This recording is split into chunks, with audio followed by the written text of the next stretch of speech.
Salut les marques, salut Smart et bienvenue dans Catch Shop, le podcast qui transpire le catch. Chaque semaine, on analyse ensemble tous les shows de la WWE et aujourd'hui, c'est double ration avec le SmackDown du 6 septembre et le Monday Night Raw du 9 septembre 2024. Voilà, un petit peu de retard pour cette double analyse. Excusez-nous, la rentrée est très riche, la rentrée est très épaisse, épais comme un opener du show bleu, puisque nous sommes à Edmonton, en Alberta. Voilà, la frontière a été franchie par les employés de Stamford. Nous sommes donc au Canada et c'est le champion universel Cody Rhodes qui ouvre le match, qui ouvre le show plutôt. Le match, ce sera la semaine prochaine, un match de Cody Rhodes pour le titre.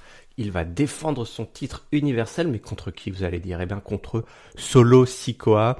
Solo Sikoa, donc, qui l'appelle à venir à la barre. Il sait bien que la Bloodline, de toute façon, arrivera à l'attaque, voilà, par derrière pour l'attaquer pendant s'il continue à parler trop longtemps. La Bloodline qui débarque. C'est la grosse tension.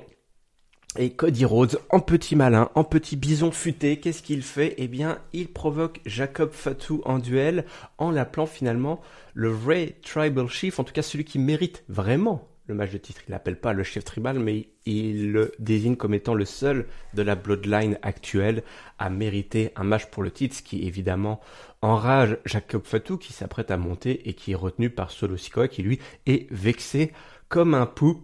Ça commence à se chauffer, les Street Profits et DIY qui débarquent pour épauler Cody Rhodes et c'est Nicholas Aldis qui vient mettre un terme à tout ça et il en profite, il est malin, l'occasion se présente opportuniste pour nous booker le main event de cet épisode qui sera un Bloodline versus Street Profits et DIY. Et surtout, on valide le match dont je vous ai parlé la semaine prochaine. SmackDown retourne sur le USA Network et pour célébrer ça en grande fanfare, nous aurons donc un match pour le titre universel entre Solo et Cody dans un Steel Cage match. Et ouais, on annonce le lourd, on vous en parlera lors de notre prochaine analyse. On garde tout ça pour le main event. En coulisses, c'est Nia Jax et Tiffany Stratton qui discutent de cette petite possibilité. Voilà, ce petit oiseau qui tourne autour du cash-in de Tiffany. Tiffany qui répond « Ne t'inquiète pas, jamais elle ne ferait ça ». Tout ça, c'est la faute de Chelsea Green qui, telle une vipère, répand ses mensonges dans les coulisses. Ce soir, Tiffany Stratton a un match face à Bayley et Nia Jax sera avec elle pour l'aider en cas de besoin. Le match va être remporté par Bayley malgré les interventions, les distractions causées par la championne Nia Jax. Bayley qui en profite pour placer son Rose Plaint, ce finisher qui est toujours aussi nul que le Titantron, que le theme song de Bayley, mais c'est une victoire pour l'ancienne championne Bayley, qui est donc repart sur la pente ascendante. Ma foi, un petit match sympathique. On aime toujours cette dynamique entre Tiffany et Nia Jax et Bayley qui en profitent pour rester dans le coup, si vous voyez ce que je veux dire. Derrière, on a justement dans les coulisses la fameuse langue de vipère Chelsea Green accompagnés de Piper Niven qui sont dans le bureau de Nicholas et qui se font un petit peu embêtés par Michin et il y aura un match entre Michin et Chelsea Green qui va être remporté. Un souffle de soulagement s'empare de l'arène et du studio qui va être remporté par Chelsea Green grâce notamment aux encouragements, si je puis dire, de Piper Niven, le Unprettier qui est passé pour le tomber victorieux. Donc une petite victoire, la mine de rien, de Chelsea Green qui reste, voilà, qui va animer, ça c'est bien, il faut qu'elle anime Chelsea Green, Michin, Piper Niven, ça c'est un beau casting pour animer la mid-card du show bleu, donc ça marche plutôt bien. Le match était pas aussi fou que celui qui a vu Michin finir la tête dans une poubelle, mais ma foi, pour un weekly, ça passe tranquillement. On a également eu, incroyable, l'arrivée de Giovanni Vinci, voilà, dans sa voiture de sport pour son premier match, complètement repackagé, Giovanni Vinci, en italien, beau gosse, qui fait des affaires, et je sais pas vous, mais tous ces confettis, toute cette entrée là sûre de lui, ça m'a rappelé je me suis dit il va se passer un truc, il va perdre. Il va perdre Giovanni Vinci, c'est trop beau cette arrivée, il a pas le profil comme ça pour remporter son match, il a plutôt le profil pour se prendre une petite déculottée, c'est ce qui s'est passé avec le roll-up d'Apollo Crews qui donc remporte son match en quelques secondes et Giovanni Vinci qui n'est pas content mais rassurez-vous, il vaut mieux, je pense, pour lui. Il valait mieux pour Giovanni Vinci de perdre ce match et donc de se retrouver cash avec une storyline de low card plutôt que d'enchaîner des victoires contre d'autres low carders. C'est plutôt bien vu. Ça casse un petit peu les codes, même si c'est une ficelle qu'on a déjà eue par le passé, mais qui est suffisamment rare pour être soulignée, pour être appréciée. En coulisses, on a eu également les enfants terribles. Austin Theory, Grayson Waller. Je parle bien des enfants terribles, les garçons terribles, pas les jumeaux terribles, qui s'échangent quelques mots avec le Canadien Kevin Owens. En lui disant écoute, ton pote là, il y a de l'eau dans le gaz dans votre amitié avec Cody. C'est pareil pour Kevin Owens et qui propose tout simplement un triple threat match contre les deux autres zigotos. Donc Kevin Owens versus Austin Theory versus Grayson Waller carrément, donc un match triple frite qui ne plaît pas trop à Grayson Waller et Austin Theory. Lors du match, ils vont réussir tout d'abord évidemment à se liguer contre le Canadien, mais un gros stunner sur Austin Theory est placé, mais c'est contré. Le Canadien se retrouve dans les cordes. Grayson Waller se retrouve la tête contre le bord du ring. Derrière, le petit roll-up qui est placé par Austin Theory, mais c'est le stunner qui vient cueillir, qui est placé par Kevin Owens et qui vient cueillir donc Austin Theory. La victoire de KO, avec derrière le passage à tabac de Waller et Austin Theory. Le petit fait de match, c'est évidemment Austin Theory qui a empêché Grayson Waller de faire un tombé victorieux. Et oui, le côté compétitif était plus fort pour Austin Theory. Donc on a continué tranquillement. Ça fait durer un petit peu cette histoire. Honnêtement, on ne sait pas vraiment où tout ça va mener.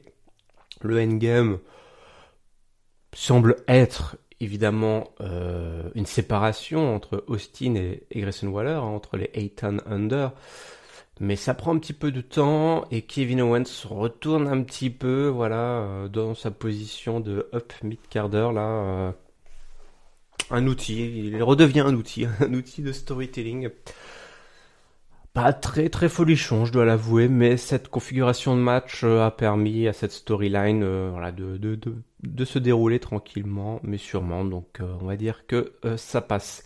On a eu également une petite séquence très sympathique au restaurant avec la Legado del Fantasma où Santos Escobar rappelle à Angel Alberto qui était un petit peu trop chill avec leur petit cocktail maison. Il faut gagner, il faut des victoires. La Legado del Fantasma doit prendre le contrôle du show bleu. Ça marche toujours bien, même si c'est un petit peu ça marche par cycle. C'est le Legado del Fantasma. On a l'impression de voir un petit peu cette séquence, la même séquence enregistrée. Sûrement, ça a déjà été enregistré il y a 6 mois là, toutes ces scénettes dans le restaurant familial. On espère un beau programme. Le beau programme, il viendra probablement autour du titre US, puisqu'on a notamment L.A. Knight qui fait son entrée, qui prend le mic. Il rappelle déjà, c'est fait d'armes, 2 défenses de titre réussies, c'est déjà plus que l'homme qui l'a battu pour aller choper le championnat américain. Carmelo Hayes débarque pour se positionner, Andrade débarque pour se positionner également, ça s'échange.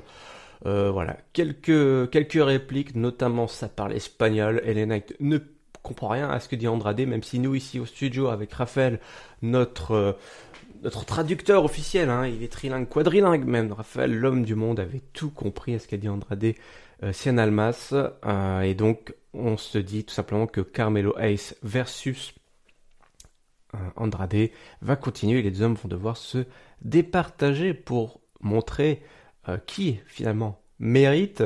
On a eu un petit peu de bagarre, évidemment. Si vous voulez, la baston Elena qui a provoqué tout le monde. Carmelo Hayes qui s'est imposé, Andrade qui l'a poussé sur LA Knight, le BFT qui a été placé, Carmelo Hayes qui se prend aussi un BFT. Double ration de BFT et LA Knight que venu faire le minimum syndical, mais c'est pour ça qu'on l'aime aussi, notre chevalier de la cité des anges.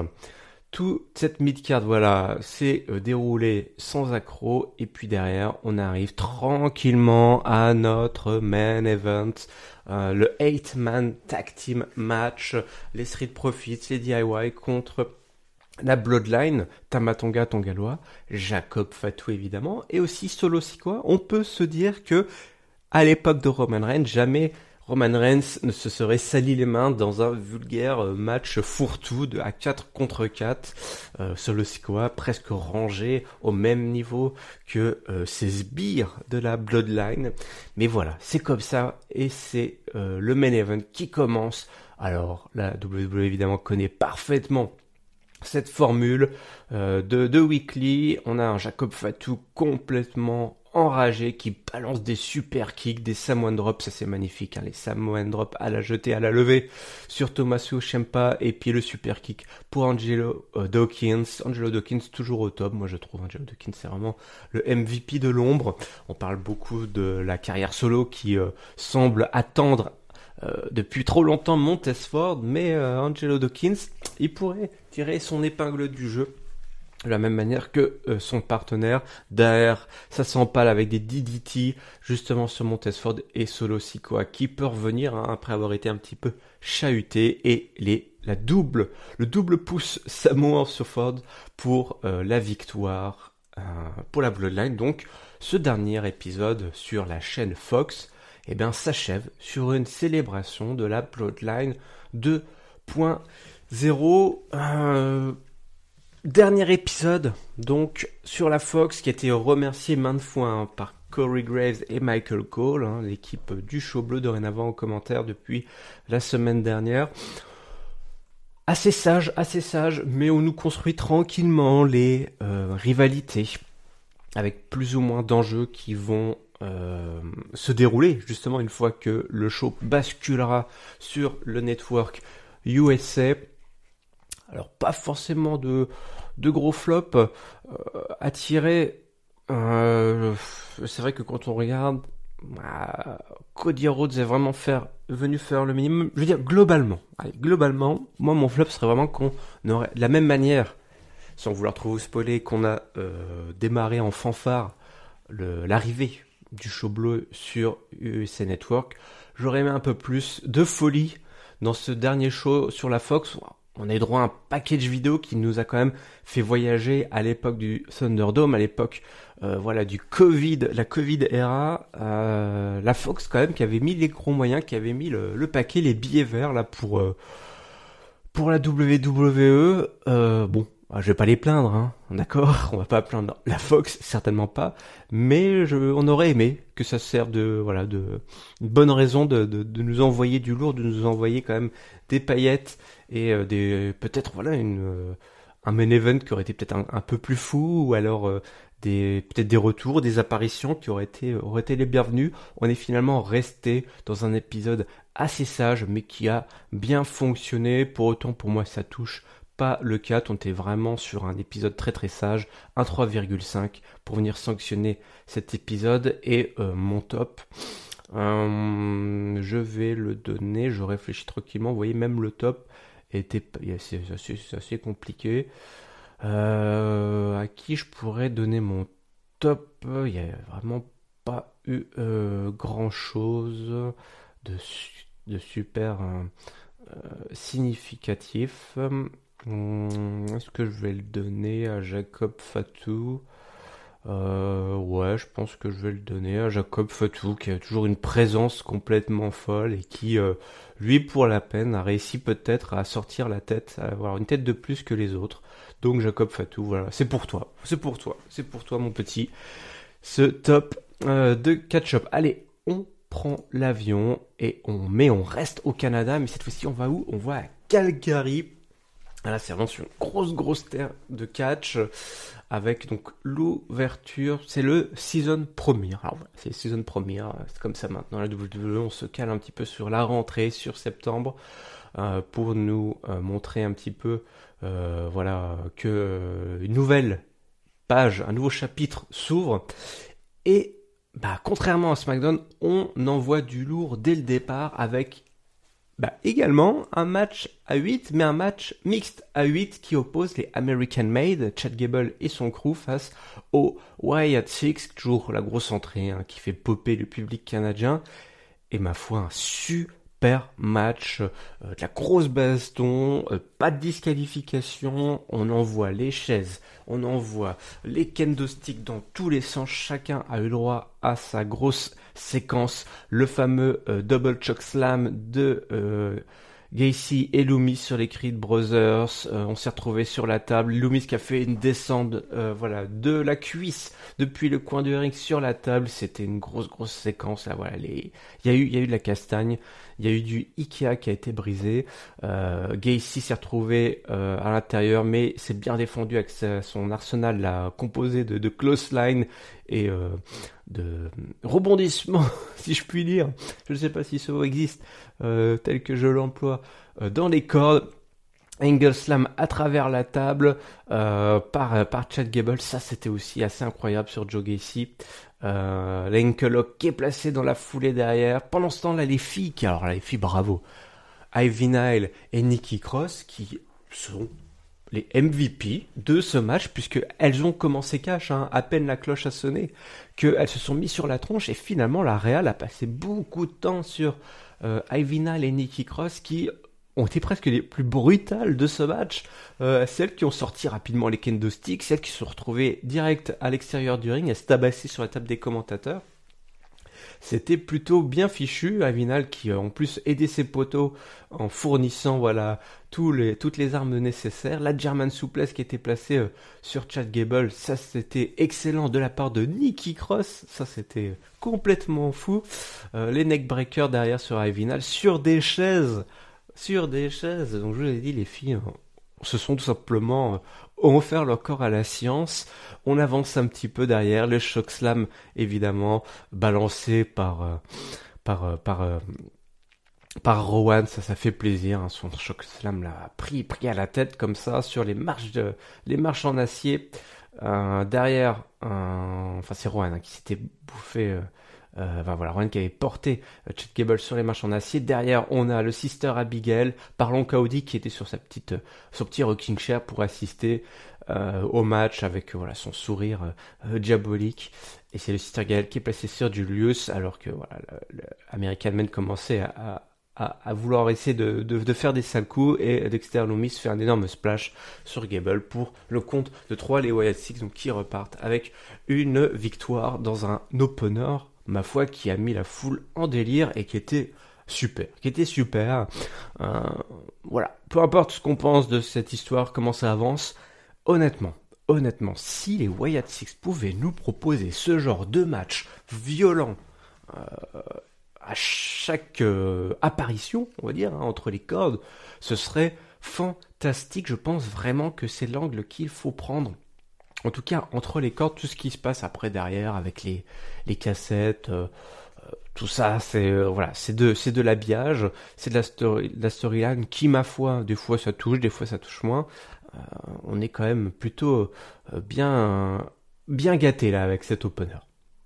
Derrière, on a Finn Balor qui débarque sur le ring pour s'en prendre à Damien Priest. Il lui reproche évidemment d'avoir foutu en l'air le Judgment Day. Alors Finn Balor qui a toujours été lui dans les bons coups quand même de trahison, et il a tendance à trahir les leaders de son clan. Lui qui a pourtant tant de fois aidé Damien Priest, mais Damien Priest a toujours voulu jouer solo en écartant à chaque fois Finn Balor de grandes opportunités de titres mondiaux. Donc Damien Priest qui se prend les reproches mais qui arrive sur le ring et qui lui dit: écoute, tu passes ton temps à fuir, c'est peut-être pour ça, si tu veux en venir aux mains, il faut y aller quoi, tout simplement. Et puis voilà, le Priest lui dit il lui dit que il m'a transformé en assistant, mais qu'il n'est pas un assistant, tout simplement. Priest et Rhea Ripley qui vont tomber le même soir, car il veut affronter Damien Priest à Bad Blood. On sait que Rhea Ripley, elle affrontera Liv Morgan pour le titre. Donc on va voir les jumeaux terribles qui auront 2 matchs, un pour le titre, en solo. Priest Finn Balor, c'est un match qu'on attend quand même finalement avec assez d'impatience. Le match est donc quasiment validé, hein, voilà, tout simplement. Et derrière, on a l'arrivée du Judgment Day qui vient attaquer Damien Priest. Damien Priest d'ailleurs qui va attaquer Finn Balor, alors que Finn Balor dit que Damien Priest a oublié un petit peu comment ça fonctionnait, et c'est là que le Judgment Day débarque. La musique de Rhea Ripley qui débarque également en béquille, mais elle se fait attaquer par Liv Morgan et se prend des coups de béquille dans la tronche. Morgan qui en profite pour frapper Ripley maintes fois, alors que Dominic Mysterio se fait un petit peu malmener, et c'est Jey Uso qui vient faire le safe avec une chaise et qui fait fuir donc le Judgment Day. Yeet. Donc voilà, tout ça continue tranquillement. On a notre copain Jey Uso qui est cette fois-ci bien impliqué dans cette histoire. Donc ça marche plutôt bien pour le Judgment Day avec une belle séquence là de face à face entre Finn Balor et Damien Priest. Derrière, on a une petite interview de Braun Strowman qui est toujours un monstre tout simplement. Braun Breaker qui vient un petit peu le chauffer. Et lui qui dit qu'il n'a pas besoin d'être un géant pour être un monstre. Lui est un chien, hein. Et on a tous les ouh dans le public, ça marche bien avec Braun Breaker. Et les deux hommes donc vont peut-être s'affronter hein, lors de leur match, enfin vont même peut-être s'affronter lors du match de qualification, enfin suite au match de qualification qui attend évidemment Braun Strowman, le match de qualif pour le titre intercontinental qui aura lieu un petit peu plus tard. En coulisses, on a eu Braun Breaker aussi qui a chopé Pete Dunne, les deux se sont un petit peu chauffés. On a aussi Pete Dunne hein, qui est au fou et au moulin, toujours avec Trick Williams du côté du titre NXT. Il veut se rapprocher des doubles, il va être double champion. Et on a Sheamus qui vient attaquer Pete Dunne, mais Pete Dunne parvient à s'en sortir. Tout ce beau monde va donc se retrouver plus tard pour le match, même si ce sera le main event, donc je vous garde ça pour un peu plus tard. Le match de First Contender pour le titre intercontinental. On reprend le cours des événements avec un match de championnat pour le championnat tag team féminin. On a l'impression de ne pas s'en sortir. C'est Alpha Fire et Ayla Dawn qui avaient obtenu un ticket, qui vont tout simplement perdre face à Jade Cargill et Bianca Belair. Un match sans grande surprise. On retourne en arrière 6 mois. Voilà, la machine, la DeLorean reprend du service. Ça n'a vraiment pas beaucoup d'intérêt. On a les japonaises qui sont par contre dans l'ombre là pour aller chercher Cargill et Bianca Belair, donc Kairi Sen et Io Sky qui souhaitent devenir donc aller chercher les championnes tag team. Là peut-être quelque chose se passera, on ne sait pas trop. La LWO est en coulisses avec Jackie, Dragon Lee, donc qui est interviewé, Rey Mysterio qui est là pour approuver qui est d'accord avec Dragon Lee. Le Judgment Day qui débarque, et il dit voilà, ils sont toujours sur le chemin du Judgment Day, la LWO. Et puis Rey Mysterio dit à Finn Balor qu'il devrait arrêter de se cacher derrière son fils stupide, donc Dominic, qu'il a affronté ce soir.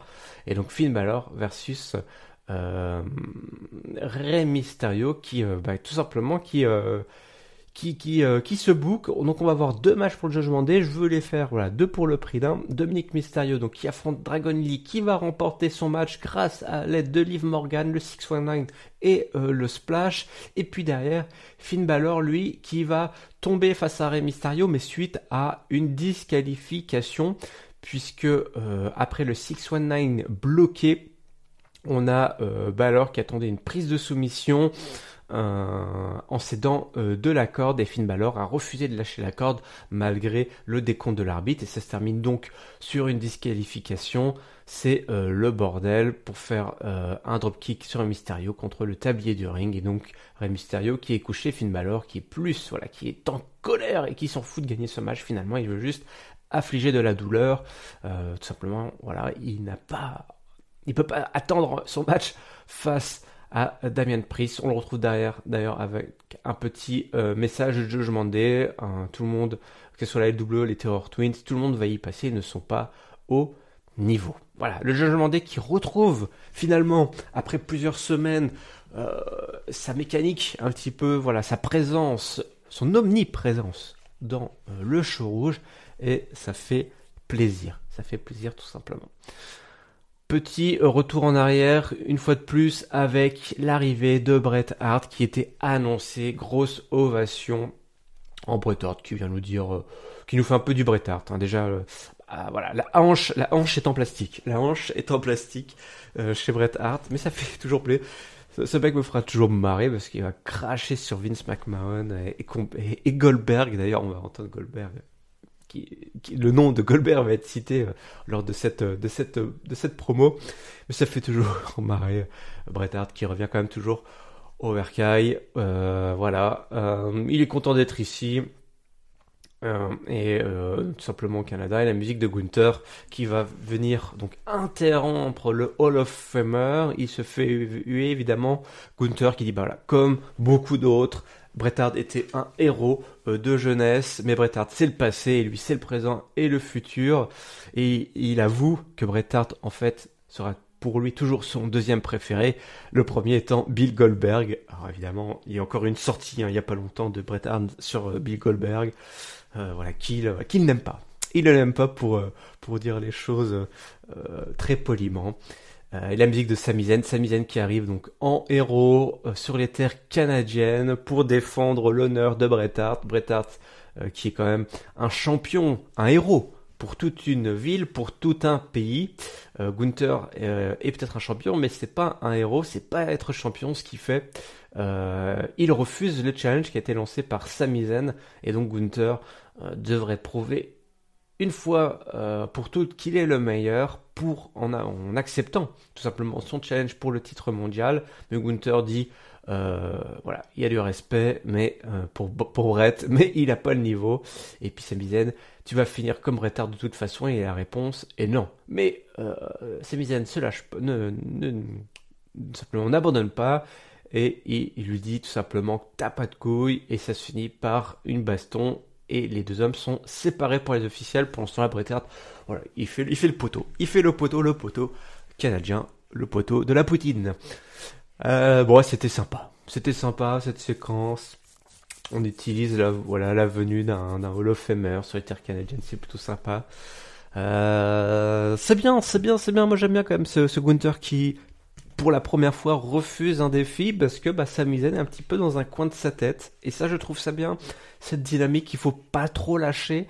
Pour une fois que c'est Sami Zayn qui est dans la tête de quelqu'un et pas quelqu'un qui est dans la tête de Sami Zayn, ma foi, on va pas se plaindre. Sami Zayn qui, ça y est, enfin se positionne comme un véritable main eventer qui a arrêté de douter de lui-même. Et je trouve que c'est bien. Il faut ça, et face à Gunther, en plus, ça marche bien parce que lui, pour la peine, Gunther, c'est l'inverse. Il arrive à chaque fois à être dans la tête, il est confiant à chaque fois, l'Autrichien, hein, même face à des futurs Hall of Famer contre Randy Orton, il se défile jamais, là il se carapate, il refuse le défi. Qu'est-ce que ça veut dire? Ça veut dire que Sami Zayn, tout simplement, a le dessus mental sur l'Autrichien, mais qui a finalement lâché les coups de poing, et donc ce gros match nous attend très bientôt. On a eu un hommage évidemment, je vous dis évidemment parce que nous étions au Canada, à Calgary, joueur de hockey, hein, Johnny Gaudreau et son frangin qui sont décédés malheureusement dans un accident de voiture il y a quelques semaines. Donc il y avait une ambiance assez pesante dans l'arène à partir de ce moment-là. Derrière, on a eu, histoire de détendre l'atmosphère, si je puis dire, après cet hommage, la division féminine. Alors là, ça fait, ça c'est pareil, on le savait, hein, évidemment. Pure Fusion Collective qui affronte Lyra Valkyria, Zelina Vega, et donc la fameuse mystère Natalya qui est donc venue pour rejoindre ses deux copines, hein, parce que Natalya est copine avec les filles qui ont besoin d'un boucherou. Victoire de Valkyria, Zelina Vega et Natalya sur un sharpshooter. Ouais. C'est malheureux. Pure Fusion Collective là qui vivote, et puis en face on a vraiment le fond du tiroir. Alors au moins il se passe quelque chose, mais en même temps j'ai l'impression qu'il se passe quelque chose, mais en même temps il se passe rien. Donc on va mettre un petit mouchoir de poche sur cette storyline en espérant qu'il se passe autre chose pour cette faction qui n'a pas grand intérêt à l'heure actuelle. Drew McIntyre, lui, il a grand intérêt. Par contre, il vient nous parler évidemment de CM Punk. Lui qui a gagné un match en touchant les 4 coins du ring. D'accord, s'il suffit de toucher les 4 coins du ring pour être aspirant au titre mondial. N'importe quoi. CM Punk, lui, c'est juste le mec qui l'a empêché d'être champion du monde par 3 fois. Il l'a arnaqué. Il veut tout simplement terminer la carrière de CM Punk. Drew McIntyre, c'est le futur, c'est une star d'Hollywood. Avec Batista, ils ont joué dans un film. Par contre, là, on a un petit angle très très très sympa. Il a une mauvaise news, une bad news, et c'est Wade Barrett. Et là, il s'en prend à Wade Barrett. Il lui reproche de l'avoir un petit peu empêché justement, de l'avoir retenu face à CM Punk. Et il lui dit, je crois que t'étais mon pote, on a tout fait ensemble, notre carrière. Qu'est-ce que c'est que ça? Et donc, on a même Wade Barrett qui se lève. Et il y a une petite tension comme ça. Il y a une petite tension même une grosse tension entre les frangins là, qui se toisent, et Drew McIntyre qui balance. Adam Pearce débarque. Dit qu'est-ce que tu veux maintenant, tu veux foutre le bordel, tu vas détruire tes potes, t'en prendre à tes potes après avoir détruit CM Punk. C'est du grand n'importe quoi, ça va pas se passer comme ça, il faut passer à autre chose. Rejoins-moi, j'ai une info à te donner. Donc on met de côté un petit peu cette histoire. Bah écoutez, moi j'aimerais bien qu'on mette un petit peu, pas trop de côté cette histoire, hein. Je serais pas contre un retour de Wade Barrett face à Drew McIntyre dans un pay-per-view là, quelconque. Ce serait super. La news, eh bien tout simplement, c'est que la carrière de CM Punk n'est pas terminée, et que son histoire avec Drew McIntyre ne l'est pas. Après la semaine dernière, il veut encore l'affronter. La foule est d'accord, donc CM Punk versus Drew McIntyre à Bad Blood, la 3e manche dans un Hell in a Cell match. Eh bien écoutez, le Hell in a Cell match, c'est un grand classique de Bad Blood, hein. Il y en a eu 2 je crois des Bad Blood, et à chaque fois ça s'est terminé par un Hell in a Cell match en main event. Eh bien écoutez, on ira droit, on va pas y couper non plus en 2024. CM Punk versus Drew McIntyre, Hell in a Cell, incroyable. Karrion Kross et le Miz discutent d'une éventuelle alliance de circonstances. Xavier Woods qui débarque, dit qu'est-ce que tu fous encore? C'est une conversation entre amis, répond Karrion Kross. Woods dit attention Miz, n'oublie pas le passé, ce qui s'est passé avec Bronson Reed, parce qu'il y a avoir un match ce soir. Kofi Kingston arrive, il dit bah écoute, pas mal, voilà, il vient faire le poteau avec Xavier Woods. Il dit écoute, ce soir, la semaine prochaine, on aura un match pour les titres par équipe, Raw, Kingston et Xavier Woods. Donc le retour aux affaires du New Day, voilà, qui retourne dans la division tag team. Ah, pourquoi pas? De toute façon, il faut en faire quelque chose de cette division tag team. Donc on dit d'accord, ça passe. On enchaîne tranquillement. On a eu aussi petit Dragunov qui s'est fait interviewer avec Bron Breakker, évidemment, qui est venu chauffer tous les participants du match. Dragunov versus Bron Breakker. C'est une rivalité qui existe depuis longtemps et qu'on aimerait bien revoir, continuer, même si on a eu déjà quelques échanges pas mal lors de la montée des 2 rookies d'NXT. Et c'est parti pour le main event. Jey Uso, Dragunov, Pete Dunne, Braun Strowman. Un gros match pour terminer le show rouge. Braun Strowman qui charge tout le monde là autour du ring. Ça dégage. Les gros coups d'épaule. La table des commentateurs qui va être préparée. Voilà, après on arrive sur la fin. Et Bronson Reed qui revient de Covid. Voilà, il a fini son confinement. Déjà, ça rassure tout le monde, parce que bon, on s'inquiétait. Bronson Reed, un gaillard, que tu fais 150 kilos, que tu chopes le Covid, c'est pas terrible.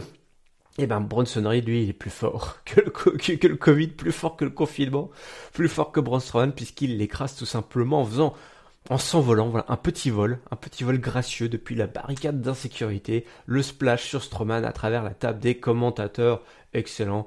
Dragunov, Jey Uso qui se mettent sur la tronche, le spear qui est pressé sur Dragunov, Pete Dunne qui revient, qui fout le bordel, mais qui ne parvient pas à faire le tomber, les énormes coups de pied, les doigts éclatés de Dragunov par l'Européen, les coups qui volent dans tous les sens, le finisher de Pete Dunne qui est chargé, mais Dragunov qui l'en empêche, la powerbomb de Dragunov, la edge bomb derrière, mais Jey qui l'empêche Dragunov, voilà, de finir le match. Le compte est cassé, le super kick est derrière, la spéciale, le splash sur Pete Dunne pour la victoire de Jey Uso, qui ira donc affronter le gros chien. Alors, pas le gros chien tribal, mais le gros chien Steiner, le champion intercontinental. Je sais pas d'ailleurs qu'aura lieu ce match, est-ce que c'est à Bad Blood? Bien, ce serait bien. Il y en a marre des titres secondaires qui ne sont pas défendus lors des pay-per-view, donc peut-être là j'avoue que je ne sais pas. Si vous le savez, n'hésitez pas à le mettre en commentaire, à nous le dire sur notre Discord. Et donc le show rouge qui se termine sur un gros hit, un énorme show rouge, hein. Vraiment là on a été gâtés. Là mon top je vais le donner à cet opener complètement dingue. Je vous ai pas fait tout le play-by-play, mais il y a eu des séquences de ouf avec les barrières d'insécurité. On a quand même Rowan qui a arraché une barrière d'insécurité et qui l'a utilisé comme arme. Et puis surtout le petit coup de cœur, c'est vraiment ce Nikki Cross versus Ivinal qui ont un top spécial pour moi. Vraiment, les filles se sont mises sur la tronche et ça a donné tout simplement un show rouge qui, je retrouve, a retrouvé sa formule magique, hein, avec des gros matchs, des gros openers. Là, en plus, c'était une spéciale avec ce match très violent, et puis le Judgment Day qui revient enfin en tant que colonne vertébrale du show rouge, et pour moi ça a permis à ce show rouge de passer tout seul, hein. On sait que le show rouge va repasser sous le cap des 2 heures. Là on était encore en mode 3 heures, et avec le Judgment Day ça passe tout seul. On a eu une formidable séquence avec Gunther, Bret Hart et Sami Zayn que j'ai trouvé moi vraiment nickel, même si Bret Hart était il était là sans être là, mais bon, pour les gens qui étaient dans l'arène, c'était évidemment la folie, ça contribuait à une grosse ambiance, même si je sais pas, il y a un problème de son de prod ou c'est les arènes, je sais pas, on était vraiment des fois on-off avec les chants du public. Que le public ne disait rien, n'entendait rien, c'était assez étrange, mais je vais mettre ça sur il doit y avoir quelque part un problème de son. Est-ce que ça vient de l'arène, est-ce que ça vient de la prod, je ne sais pas. Par contre, on se coltine toujours à un petit peu la division féminine qui, c'est dommage, a parfois des bonnes idées, mais a du mal à avancer. Ça n'avance pas trop. Drew McIntyre versus Wade Barrett aussi, ça c'était vraiment super. Et puis donc ça continue. Franchement, on a eu vraiment un très bon match. Et puis le main event qui était vraiment nickel. En flop, qu'est-ce que je pourrais mettre en flop? En flop, je vais mettre ce match-là, Pure Fusion Collective, là, flop. C'est pas, je prends pas beaucoup de risques, mais c'est pas en perdant face à une équipe de bras cassés, excusez-moi, hein, une bras cassés dans l'histoire. Enfin, c'était un match à pas perdre, je comprends qu'il y avait Natalia, mais Natalia aurait pu se coucher, la Pure Fusion Collective, qui aurait battu en faisant le tomber sur Natalia. Là, c'était ça qu'il fallait faire. Mais on n'a pas fait ça, on a voulu être trop sympa avec les Canadiens, mais il y avait aussi, cette ambiance un peu pesante, hein, comme je vous ai dit, avec la disparition d'un héros local, hein. Attention, ce joueur de hockey, là, Gaudreau c'était quand même un mec, une chape de plomb qui s'est battue sur la ville. Vous avez vu les images, hein, pendant 2 semaines là, donc il fallait quand même mettre un peu de baume au cœur pour le public. Donc, si on met ça de côté, malgré tout, c'était un petit peu, on va dire que c'était mon flop. Mais un 4,25 pour moi. Parce que franchement, ce Monday Nitro est passé tout seul, vraiment crème. Il y a eu de la grosse baston, il y a eu du Judgment Day, il y a eu du Wyatt Six qui était vraiment bien solide et qui, pour moi, montre ce qu'il doit faire. Donc, franchement, c'était réussi pour ce show rouge. Allez, je vous rappelle que Catch-Up, c'est toutes les semaines et c'est gratuit pour ne manquer aucun épisode. C'est simple, il suffit de vous abonner sur toutes les bonnes plateformes habituelles de podcast. On est également présent sur les réseaux sociaux, vous connaissez, c'est habituel. Le lien vers notre Discord est dans la description. Je sais que vous avez aimé ce Monday Nitro. Dites-moi ce que vous avez pensé également de l'arrivée de Giovanni Vinci. Bad Blood arrive bientôt. On va avoir, je pense, un beau pay-per-view bien costaud là à Atlanta, en Georgie. Eh bien, c'est parti pour la suite. D'ici là, je vous souhaite évidemment à toutes et à tous une bonne semaine pleine de catch. Salut.